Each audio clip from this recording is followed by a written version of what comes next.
Labdien, cienījamie skatītāji! Mani sauc Edvīns Šnori, un jūs skatāties raidījumu Globus.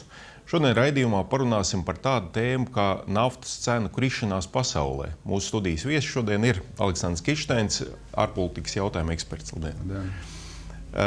Šodien, braucot uz studiju, es arī ievēroju, ka arī benzīna cenas krītās. Nedaudz gan nav salīdzinām tieši kā krītās naftas cenas pasaulē, bet tomēr mēs varam to vērot. Ar ko izskaidrojam tā naftas cenu krišanās pasaulē pašreiz? Tas ir garš stāsts, bet tur ir trīs galvenie iemesli, manuprāt. Viens ir jaunās tehnoloģijas, jo mēs redzam, ka parādās ne tikai dzinēji jauni, kas tērē ļoti maz, gan benzīna, gan dīzeļa degvielu, bet parādās hibrīdi, parādās elektroautomobīļi.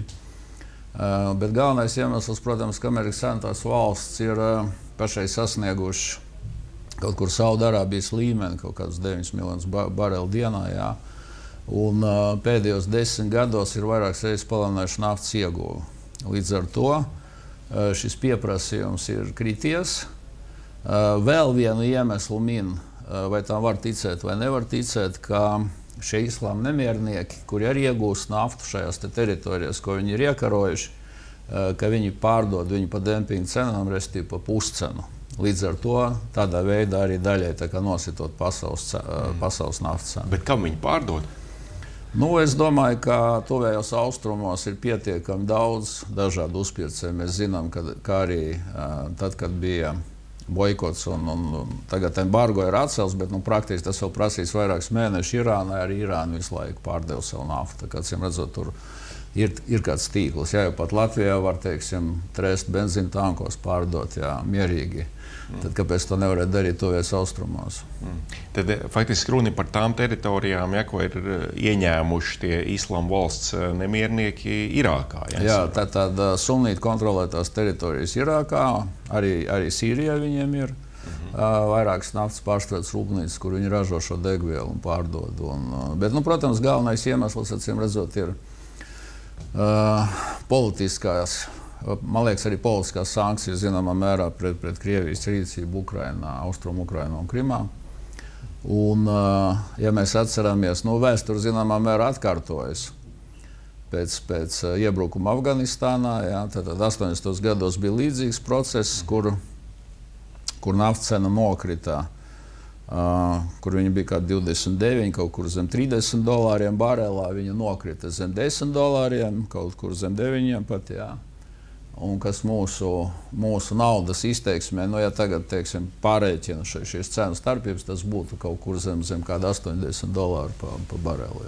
Jā, šeit ir tieši tas redzams, ja, tātad naftas cenas sākot no 46. gada, ja, pēc kara līdz pat 2012. gadam. Tātad rēķinot inflāciju, tātad šita sarkanā līnija, ja, tātad ir tas, kas atspoguļo to situāciju šodienas cenās. Un tā tad minētais 80, faktiski tāds būtisks kāpums notika 79. gada decembrī. Ja? Tātad divi tie kāpumi, kad bija naftas krīze 73. un 79. gadā. Varbūt varētu kaut ko sīkāk par to, kādēļ mainījās tik būtiski. Kopš otrā pasaules kara beigām līdz pat 73. gadam bija salīdzinoši stabila situācija. Un tad tādi divi lieli kāpumi, kas faktiski to ainu pilnīgi izmainīja. Kāpēc tas notika? Tur ir divi iemesli bija.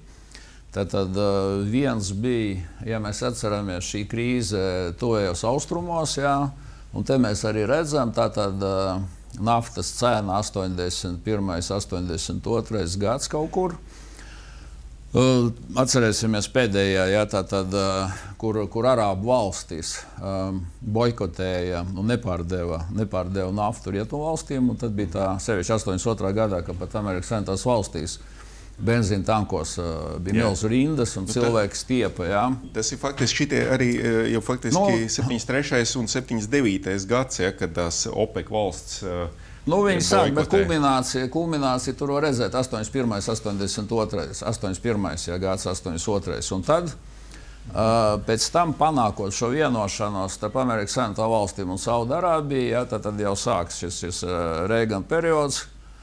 Un naftas cenas Saudarābija apzināti palielināja naftas ieguvi. Tā bija politiska vienošanās, jā.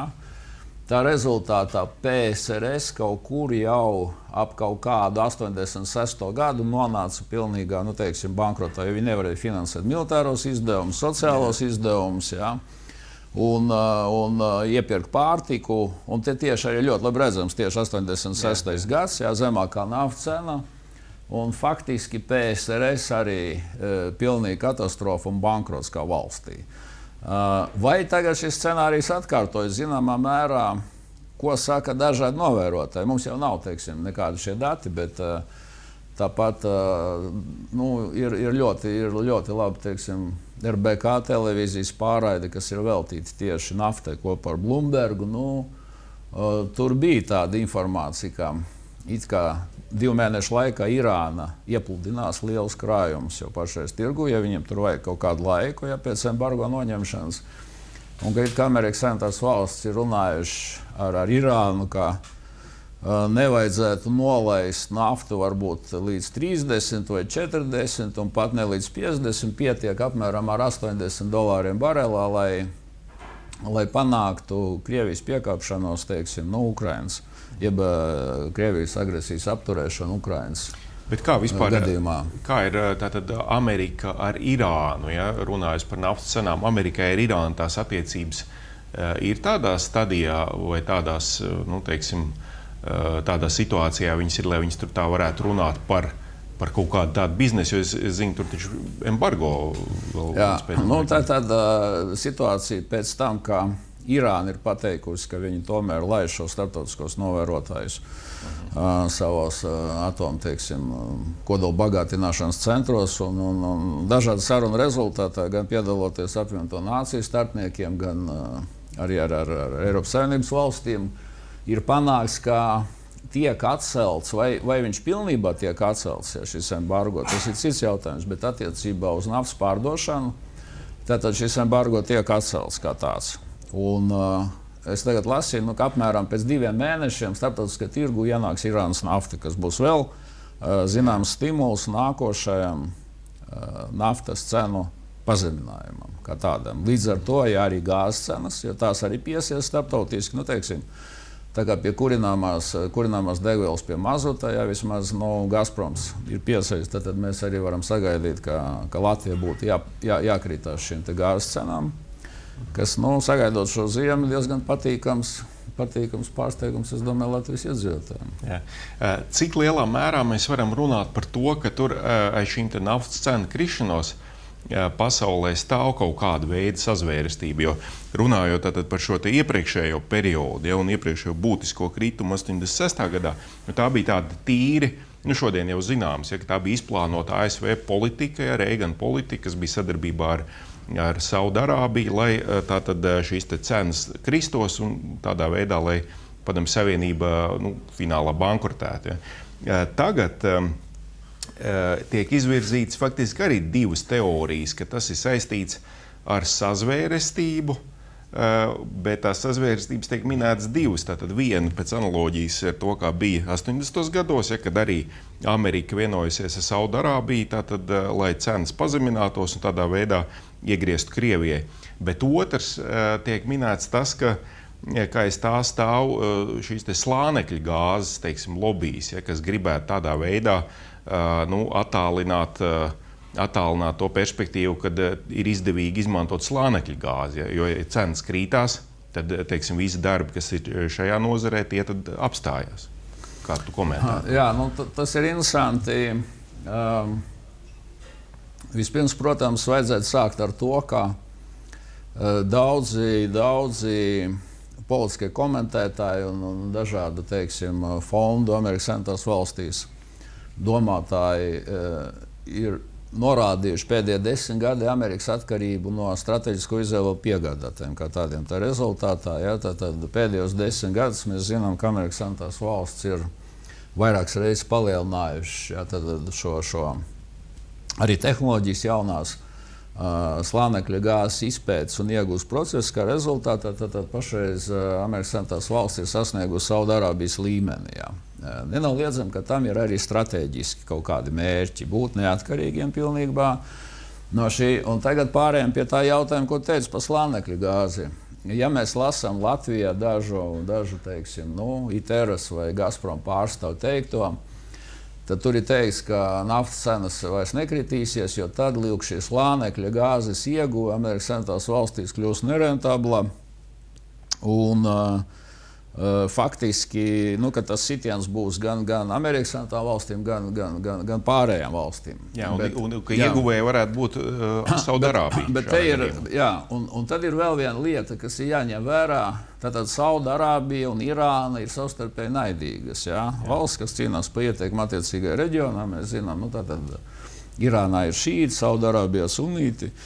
Bet tur ir arī zināmā mērā cīņa par šo strateģisko ietekmi šajos tojos austrumos. Un neaizmirsīsim arī, ka zināmā mērā Saudarābija finansēja kopā ar Kataru tieši sunītus. Viņi arī finansē zināmā mērā tos Sīrijas opozīcijas spēkus, kuri savukārt sadaloties izveidoja lielu daļu no tā saucamās IGIL, no šīs fundamentālās islama kalifāta armijas. Tas ir pilnīgs paradoks, kad Amerikas atbalstītāji ir finansējuši. Kas ir radījis zināmu, teiksim, nesauksim to par konfliktu, bet zināmu atsalumu Amerikas Savienoto valstu un Saudarābijas attiecībās kā tādās. Un tāpēc sākās šīs sarunas ar Irānu. Ja, tā kā Amerikas Savienotās valsts, ja nesanāk, piemēram, Saudarābija negrib palielināt šos naftas krājumus vai arī teiksim, kaut kādā veidā pasaka, kā agrāk OPEC vienmēr teica, ka cenai krītoties mēs samazinām iegūli, līdz ar to naftas cenas ceļas. Šī gadījumā nekas tāds nenotiek. Bet Saudarābijas, te ir divi skaitļi. Saudarābijas budžets it kā atļauj $80 par barelu. Šorīt es skatījos, braucot, bija 88,2 dolāri. Visu laiku viņi svārstās, bet teiksim, pašais kaut kur viņi ir ap 88. Un tātad pie mums saka tā, redziet, tūliņ tās cenas celsies, to arī Krievijas amatpersonas teica atbildīgās un Rosņev direktors. Bet patiesībā Morgan Stanley aprēķināja, nekur jau netiek publicēt, kompānijas ir dažādas, slānekļa gāzi iegūst privātas kompānijas, nevis valdībā. Bet Morgan Stanley nopublicēja diezgan tādu, smieklīgi zemu ciparu, jo pēc viņa analītiķa aprēķiniem pašizmaksa pašai slānekļa naftai Amerikas Savienotās valstīs ir zem $40 par barelu, 37, 38 dolāri. Ko mēs no tā varam secināt? Ja Saudarābijas budžetā, kā viņi saka, ir ielikti tur kaut kādi $80 par barelu, ja Krievijas budžetā bija virs 90, tad faktiski Amerikas Savienotās valstis viņu rentabilitāte, naftas iegūšanas kompānija rentabilitāte arī turpināsies. Protams, varbūt ne ar tik lielu procentu peļņas, bet viņi turpināsies arī mierīgi pie kaut kādiem $60 vai $50 par barelu, kas ir pilnīgi katastrofa gan Saudarābijai, gan Krievijai. Līdz ar to es domāju, ka nekad neies ne OPEC, ne Amerikas Savienotās valsts, teiksim, varbūt uz kaut kādiem tur 60, 70. Bet atkal, vakar un aizvakar Krievijas finansministrs teica saistībā ar budžetu, jo viņiem ir jākoriģē budžets Krievijā, kā mēs zinām, tur kādreiz bija pār pa $100 barelā, jo visi budžeta ienākumi pārsvarā Krievija ir atkarīgi no naftas un gāzes cenām pasaulē. Te 90, tad uz 2015. gadu Krievijas finanses ministrs aicināja ierēķināt jau $60 par budžetu un pārējo sekt, pārējo iztrūkumu sekt ar rezerves fondu, kas ir tā saucamais Krievijas rezerves fonds, kurā viņi ir ieguldījuši pēdējo gadu ienākumus no naftas un gāzes, un šai rezerves fondai ļoti lielas summas. Tagad viņas bija kaut kur gada sākumā kaut kur pie 500 miljardiem, tagad viņas ir patukšotas pa kādiem 50 miljardiem laikam, kaut kur 400 pāri. Bet apmēram tiek rēķināts, ka puse no, ja šādā līmenī saglabāsies naftas cenas, ka puse no šī rezerves fonda tiks iztērētas. Runājot, tu jau pieminēji Krieviju, te parādījās un patīk tāda laba tāda, kā viņi savu karikatūru vai joks, $62 par barelu, tas faktiski lielā mērā Tas te ir tāda vārdu spēle saistībā ar Putina 62 gadiem, bet tas lielā mērā nozīmē Krievijai ļoti nopietnas sekas ekonomikai. Ja? Jo Krievijas ekonomikā, mēs zinām, gandrīz pilnībā balstās uz šādiem minerālu eksportu. Ja? Cik ilgi viņi varētu ar šādu te naftas cenu turpināt, teiksim tā, ekonomika attīstīties, vai cik ilgi Krievija tā var izturēt? Mēs redzam, ka katru otro vai trešo dienu Krievijas centrālā banka palielina tātad šī valūtas koridora augšējā robežu rublim pret dolāru. Dienā tur par 10 vai 20 kapeikām. Tātad tagad viņiem ir šī augšējā jau ir kaut kur 45 rubļi pa dolāru. Un faktiski Krievija ir vienīgā valsts, kura budžetu, gandrīz visu savu budžetu, ja neskaita vēl savu militāru rūpniecisko kompleksu, kur notiek kaut kāds eksports komplektē, tātad no šiem ienākumiem par naftu un gāzi.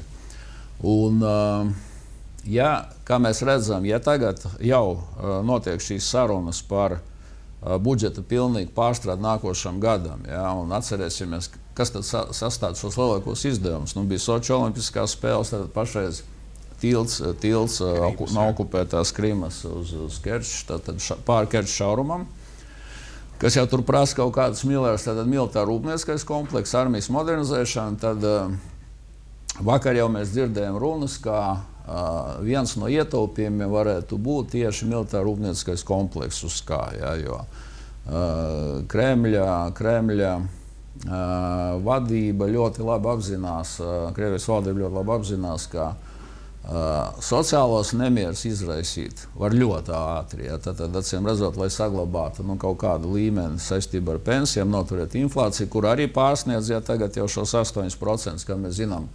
Un nākošā gadā Krievijā plāno kaut kāds 12%. Teiksim, neatkarīgi analītiķi un valdība saka, ka viņi būs kaut kur 7–8% robežās, bet faktiski inflācija būs divciparu skaitlis. Cenas celsies apmēram par kaut kādiem pārtikas produktiem 20–30%.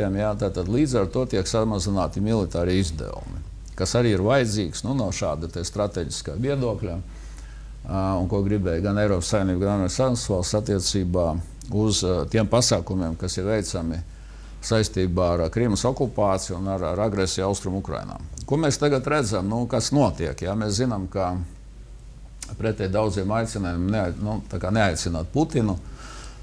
Tomēr gan Obama, gan Merkel uzstāja, ka Putinam būtu jābrauc uz G20 sanāksmi uz Austrāliju. Līdz ar to arī Putins, viņš ir atsaucis savu karaspēku. Mēs redzējām, ko arī Porošenko ir apstiprinājis. No mācībām, kur bija 15,000 dislocēts Krievijas karaspēks pie Austrum Ukrainas robežām, tad Rostov pie Donas un tālāk šis karaspēks atgriež savās pastāvīgais mītnēs. Tātad kopumā tāda normalizācija sākās. Kopumā normalizācija. Jautājums tagad ir cits pavisam. Vai, manuprāt, kas notiks ar Krimu? Jo Krima netiek nekur pieminēta. Tiek runāts, teiksim, par karadarbības izbeigšanu, kas praktiski viņa arī izbeigsies, ja Krievija pārliecinājās, ka viņi teiksim, nevar gūt atbalstu tādās pilsētās kā Odesa un Harkova, kas bija sākumā varbūt iecerēts. Bet kas tad notiks ar Krimu? Vai viss izliksies, ka tā ir likumīga Krievijas sastāvdaļa, tiks iesaldēta kaut kāda jauna Piedņestra. Atcerēsimies, ka Amerika jau ir pateikusi, ka kamēr Krima netiks atdota, tikmēr sankcijas viņi neatcels. Jā, un Krimā dzīvo vairāk iedzīvotāji nekā visās šajās Dienvidosetijās, Piedņestrās kopā, un Abhāzijās. Tad tur ir kaut kur vairāk kā 2 miljoni. Un tā ir tomēr arī tatāru etniskā teritorija un tā tālāk. Līdz ar to jāsaka, ka sankcijas ekonomiskās sankcijas ir ārkārtīgi iedarbīgs līdzeklis attiecībā pret Krievijas ekonomiku. Arī viņa struktūras dēļ. Jo ko mēs vēl tagad uzzinājām, piemēram, ka Krievija apgādā sevi tikai ar pārtiku, apmēram kaut kur 50% apmērā. Bet kas ir interesanti, kas mani pārsteidz, ka ar tekstilu precēm un tādām lietām Krievija importē apmēram 80%. Viņa spēja sev apgādāt tikai 20% apmērā. Tad viņai valūta vajadzīga pārtikas iepirkšanai. Tagad izrādījās, ka pretēji, teiksim, tiem optimistiskajiem paziņojumiem, ka vietēji ražotāji aizvietos tad šos importu lauksaimniecības produktus. Tā nekas nesanāk. Jā, mēs jau redzam tik kurjos lēmums, ka, piemēram, krokodilu gaļu atļauts importēt no Taizemes, kas tur no kaut kādām krokodilu audzētājām, saprotiet, jau jāizvieto ir pārtika ar krokodilu gaļas importu, tas jau liecina, ka tā situācija ir diezgan bēdīga. Starp citu, ja jau mēs sākam runāt par Krieviju un cīņu par tām ekonomisko sankciju sekām, tad mēs arī pēdējās dienās dzirdējām par Krievijas ministru prezidentu viesošanos Ķīnā, un to divu valstu savstarpējo sadarbību. Tāpatās arī to gāzes vadu, kas tur tagad ko grasās celt, un kur īsti nav skaidrība, kāda gan tā cena varētu būt, gan kurš tieši maksās par to būvniecību, jo tur, es saprotu, nav īsti tā vienošanās, kad Ķīna maksās to avansu, 25 miljardus. Tātad, cik lielā mērā Ķīna varētu būt tas glābējs Krievijai šajā situācijā?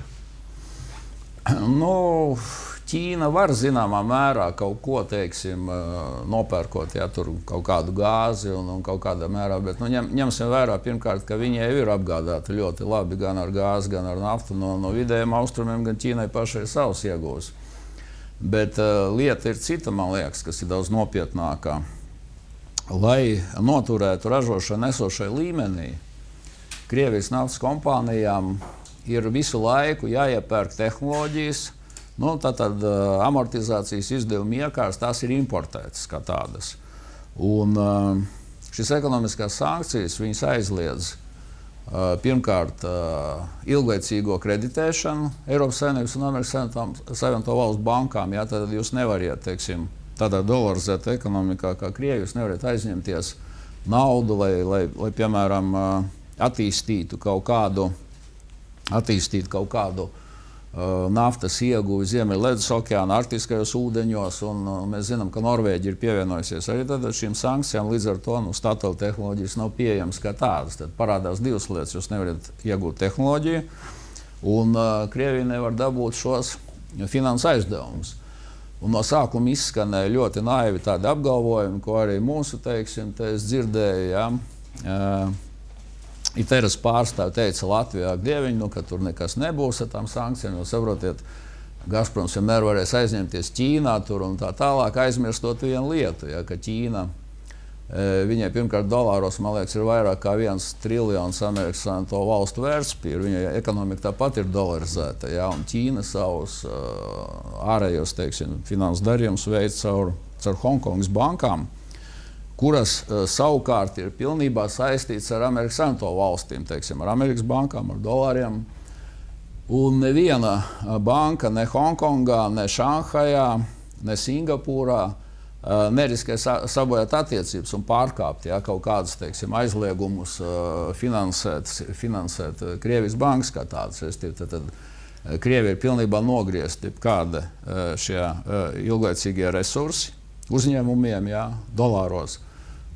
Ir nogriezts šī brīdī visu šīs tehnoloģiskās iespējas kaut kādā veidā iegūt šo naftu, un plus vēl tas viss ir saistīts ar esošām naftas cenu kritumiem. Tas ir diezgan smags sitiens. Jā, un varbūt nobeigumā atgriežoties vēl tieši pie tām naftas cenām, un pie tā, vai tas potenciāli tiešām ir bijis kā politisks solis, lai iedragātu Krieviju. Bieži tiek minēts tātad OPEC, OPEC valstis, kuras kaut ko paziņo, un šajā gadījumā arī Venecuēla, kas ir viena no OPEC valstīm, ir izteikusies, ka jāpārskata esošā politika, cenu politika, un OPEC valstīm būtu tā cena jānotur vai no esošā līmenī, vai katrā ziņā viņa jāpaukstina, samazinot tātad ražošanu. Es gribēju varbūt pieskarties īsumā, varbūt ieskicēt, kas tad tas OPEC īsti ir. Te mēs redzam tās valstis, kas ietilpst OPEC-ā. Tur neietilpst ne Krievija, ne ASV.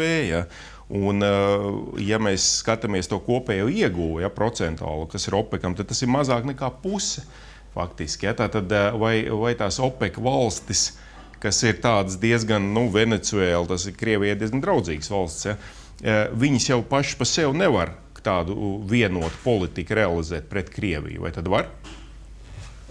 Viņām ir savstarpēji diezgan grūti vienoties, bet ņemsim vērā to, ka lielākā ieguve ir Saudarābija. Tur OPEC, kas spēlē pirmo mums gan jābeidz vēl raidījums. Labi, paldies par piedalīšanos. Vislabāk! Paldies par piedalīšanos!